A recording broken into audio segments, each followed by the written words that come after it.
वर्षर गोटे पुतुरा को दिल्ली रे पिटी पिटी हत्या कर दिया गला। कारण होची कौन? कारण होची जे सी ता सांग मान सहित कली झगड़ा करता क्रिकेट खेलुला। आज्ञा क्रिकेट खेलु खेलु दुईटा ग्रुप भितर तांकर कौन झगड़ा झांटी है। से झगड़ा झांटीर परिणाम एत भयानक है जे ताको अन्य ग्रुप रो पिला माने पिटी पिटी मारिदेले। कॉलोनी भितर गोटे कॉलोनी सांगरे भाई भाई ही रोते। कारण बर्तमान भावतु आज्ञा मनीष मैंने एक्चुअली केते हिंस्र हो गले। आपन दुनिया रे कौन हिंस्र जंतु पाइबे। बर्तमान जंगल देखो जंगल हिंस्र जंतु लोप पाई गले। कहीं सबुठ बड़ हिंस्र केवल मनीष निज क्रोध उपर माने सेमानकर नाही संतुलन। से क्रोध को संवरण कर पारना।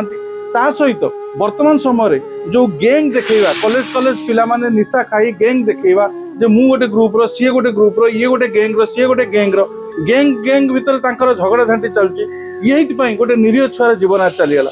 ता बापा आज्ञा 2 वर्ष तले कैंसर रे चली जाइथिले। वर्तमान से माँ एकुटिया तार सान भौणीटी। आपण चिंता करी देखंतु से परिवार ऊपर कौन बीतुथुवो ता माँ ऊपर कौन बीतुथुवो। आउ से 5 जन पिला अरेस्ट होइछन सेमानक जीवन भी कौन हम। क्षणिक क्रोध जदि से संवरण कर मे भी सेमानकर एभला परिस्थिति हेई नथांदा। से 5 जन छुआ आज जेल भोगिबे सेमानकर कैरियर भी नष्ट है। ता सहित गोटे परिवार गोटे पिलार जीवन गला। ताले एई कथा भाविक आपण चिंता करी देखंतु जे पृथ्वी रे वर्तमान सबुठ हिंस्र जंतु होची केवल जणे सी होची मनीष आज्ञा।